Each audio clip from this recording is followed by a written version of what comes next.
अस्सलाम वालेकुम। आज के लेक्चर का हमारा टॉपिक है फोटोसिंथेसिस।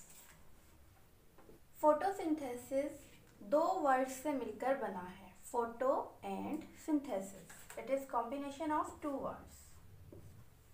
फोटो मीन्स लाइट, जबकि सिंथेसिस मीन टू प्रिपेयर, कुछ प्रिपेयर करना लाइट की मौजूदगी में।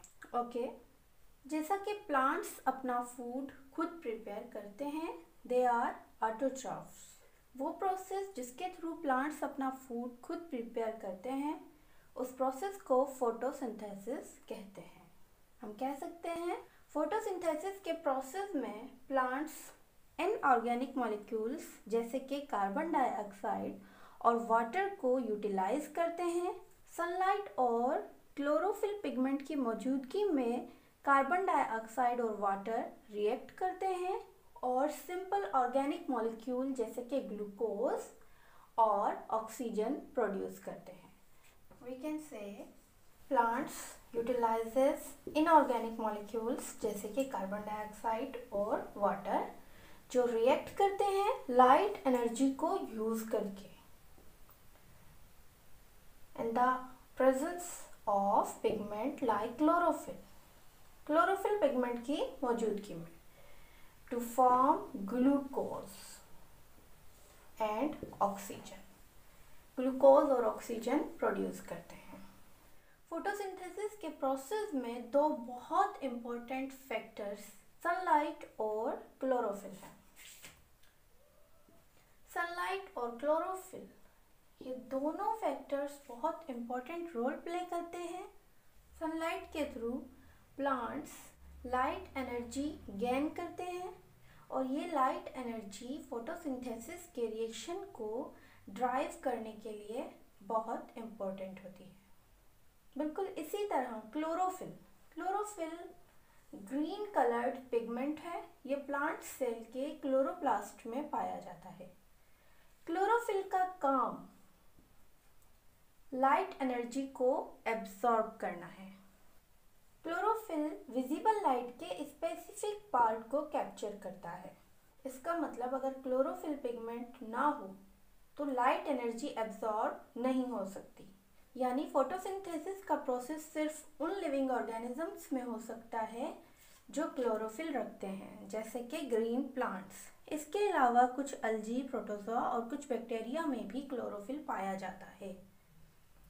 यहाँ हमने देखा कि क्लोरोफिल और सनलाइट कितना इम्पोर्टेंट है। अगर क्लोरोफिल ना हो, लाइट एनर्जी एब्जॉर्ब नहीं हो सकती। इसी तरह अगर क्लोरोफिल है लेकिन लाइट एनर्जी नहीं है तो भी फोटोसिंथेसिस का प्रोसेस परफॉर्म नहीं हो सकता।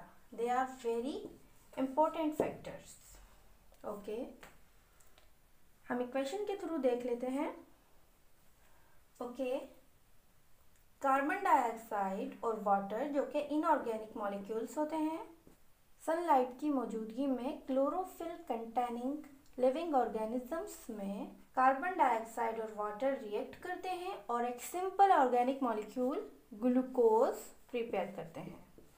इसके साथ ही ऑक्सीजन प्रोड्यूस होती है। फोटोसिंथेसिस के प्रोसेस से प्रोड्यूस होने वाले ग्लूकोज और ऑक्सीजन तमाम लिविंग ऑर्गेनिजम्स के सर्वाइवल में बहुत इम्पोर्टेंट रोल प्ले करते हैं। ग्लूकोज एंड ऑक्सीजन हम चार्ट के थ्रू समझते हैं किस तरह फोटोसिंथेसिस के प्रोसेस से प्रोड्यूस होने वाला ग्लूकोज डिफरेंट वर्क परफॉर्म करता है। जैसे कि ग्लूकोज के थ्रू फैट फॉर्मेशन होती है और ये fat as a storage protection work करते हैं। ग्लूकोज जब नाइट्रेट्स से कंबाइन होता है तो अमाइनो एसिड्स बनाता है। जैसा कि अमाइनो एसिड्स बिल्डिंग ब्लॉक्स होते हैं प्रोटीन के, इसी तरह ग्लूकोज जब नाइट्रेट्स और फॉस्फेट से कंबाइन होता है न्यूक्लियोटाइड बनाता है और ये nucleotide then further nucleic acid को कंस्ट्रक्ट करते हैं। ग्लूकोज के थ्रू सक्रोज फॉर्मेशन होती है। सक्रोज जो as a storage organ use होते हैं, जैसे कि seed, fruits and tubers. Photosynthesis के प्रोसेस से प्रोड्यूस होने वाला बेसिक सिंपल मॉलिक्यूल किस तरह प्लांट में secondary products polysaccharides and other chemicals produce करता है। ये सिंपल मॉलिक्यूल ग्लूकोज सिर्फ प्लांट्स के लिए नहीं बल्कि तमाम लिविंग ऑर्गेनिजम्स के लिए रेस्पिरेशन के प्रोसेस का सबब बनता है। तमाम लिविंग ऑर्गेनिजम्स रेस्पिरेशन प्रोसेस में ग्लूकोज यूज करते हैं और ये रेस्पिरेशन प्रोसेस एनर्जी प्रोड्यूस करता है जो डिफरेंट एक्टिविटीज को परफॉर्म करने के काम आती हैं।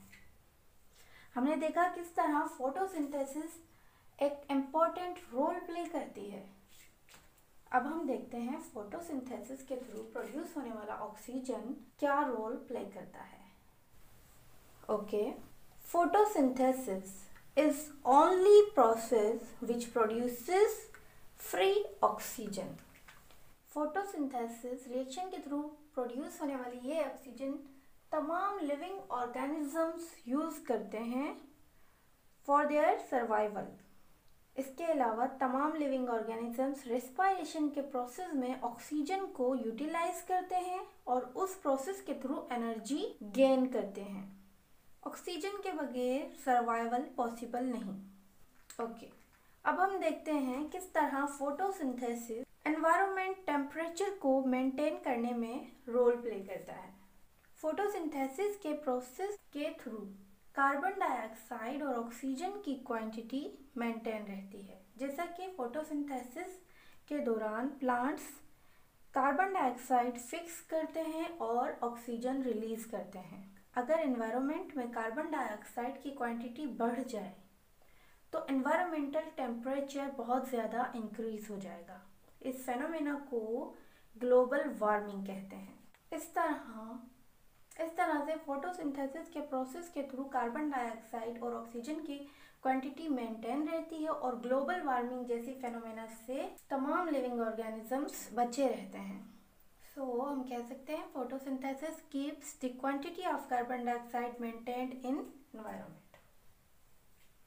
Photosynthesis plays vital role in the maintenance of earth temperature. We can say that photosynthesis is a fundamental process in which basic organic molecules and oxygen are produced for all biomolecules and living organisms.